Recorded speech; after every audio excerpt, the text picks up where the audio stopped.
Let's go back. You might have just got off the school bus, or maybe you're sprinting home from school. You swing open your front door, toss your backpack from your back to the floor, and sprint to your room. You and your friends made plans, but none of you plan to leave the house. Jump into your uncomfortable chair made for the dining table, or even just hang off the end of your bed. No matter the case, it's uncomfortable, but you don't care. You press the power button, and that sound, your favorite sound, dings, and you enter a state of bliss. This is what you've looked forward to since the moment you turn it off. You and your friends laugh, compete, explore, create, and most importantly, have fun. If you're like me, a lot of you haven't experienced this in quite some time. You're probably still chasing this feeling. You may be in your 20s, maybe even pushing 30, but you remember these times fondly and would give anything to experience them again. Unfortunately, you get home from work. All day you thought to yourself, I can't wait to clock out and hop on the game. Just to get home, press the power button that used to give you an instant blast of serotonin, only to stare at the storefront for an hour, scrolling your list of offline friends, and inevitably turn it back off and do something else. You realize it will never be what it once was. Gaming has died, and the only thing you can do is accept that and let go of the thing that once brought you and those around you such great experiences. How did we get here? Everyone's first excuse is always, we grew up, we moved on to more important things, games are just a form of entertainment to waste time. They believe it's become too childish for them, and that as an adult there's no time for such frivolous things. An hour on the game could have gone towards that project you're working on, spent working overtime at work, used in a much more productive manner. The friends you played with that helped forge those old memories no longer get on, their profiles permanently offline. They have families, jobs, and new parts of their lives that take up that time slot originally in place to play together. There's nothing wrong with this. It's okay. For more important things to enter your life, why did you start gaming in the first place? Was it the social aspect? The escapism?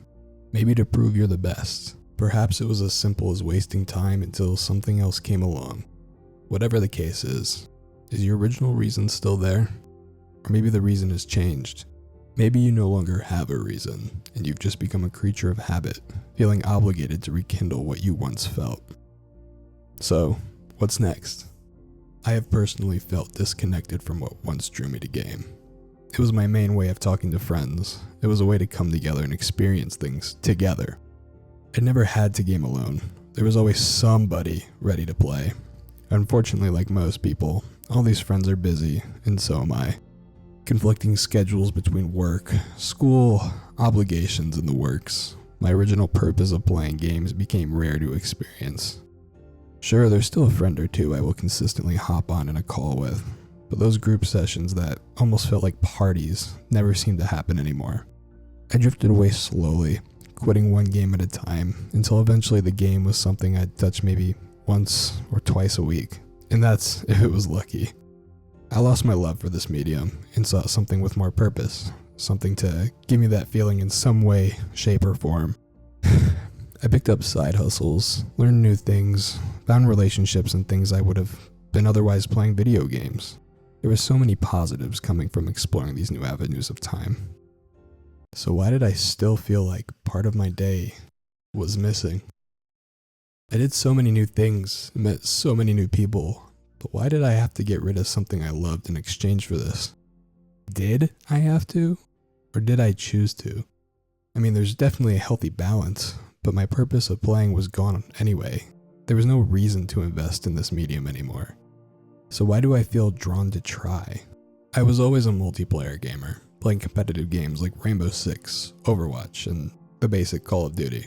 I always enjoyed party games and games that invoked freedom of expression, such as Minecraft, Terraria, just games to have fun with friends. I'd always seen reviews of single-player games, and in all honesty, my only experience with this in the past were the Halo campaigns and a few games my dad had for the original Xbox and our Wii. I grew up in an Xbox and Nintendo household, never owned a PlayStation. I'd remembered my cousin had me try a game called Sekiro: Shadows Die Twice.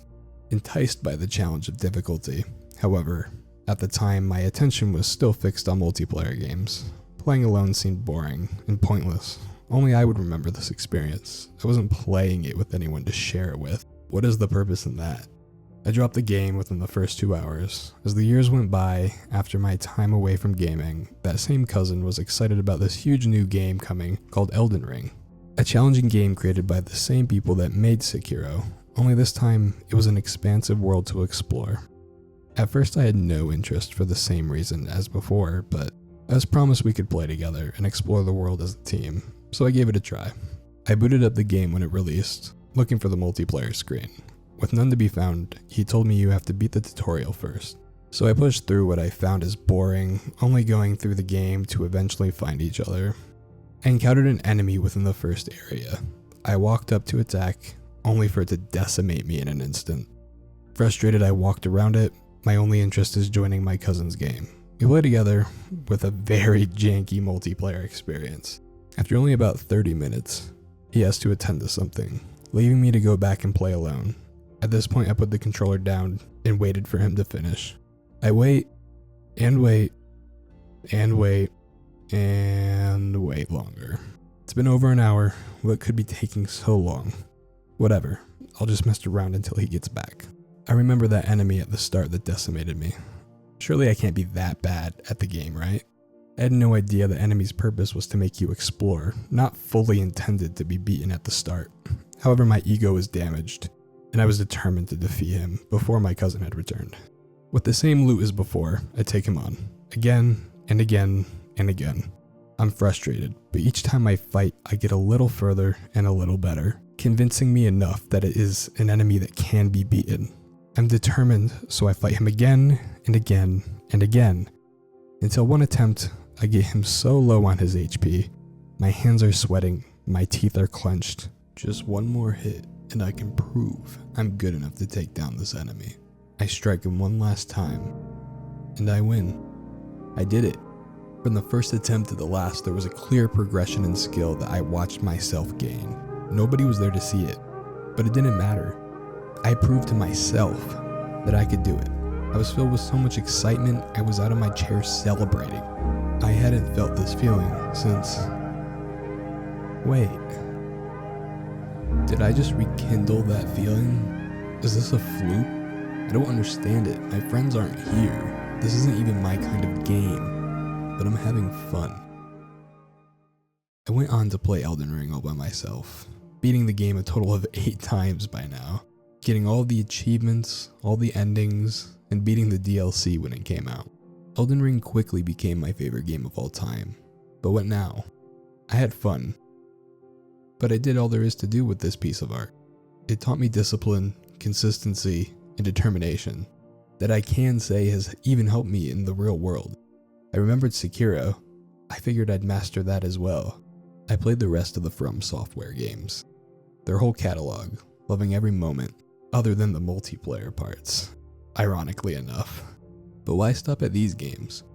I explored a whole new world of games from the past couple of decades that I had missed out on, that delivered amazing stories, incredible lessons, and beautiful works of art.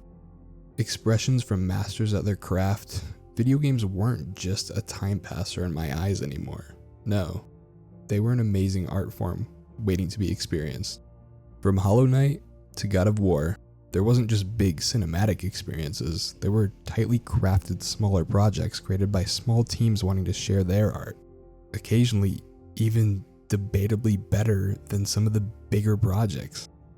I obviously wished I had someone to share this with, but just experiencing this medium in its truest form was honestly enough for me. From my PlayStation 5 to my PC, and yes, even my Nintendo Switch, I had missed out on a world that was always there. I just didn't know it existed. I still occasionally play multiplayer games with friends, but now I can't wait to share what I thought about the latest game I was playing. And yes, that is what I said. I started to enjoy multiplayer games again as well, even meeting new people through said games. I found a new era in my life that I balanced the new things in my life I enjoyed and the digital art form of games I had always loved. Though those reasons may have changed, it was always there nonetheless. No, gaming has not died. In fact, it's more alive than ever, with smaller teams finding success in their projects and bigger titles expanding their horizons. The purpose and meaning might change for you, but gaming isn't dead. You just need to find its new place in your life.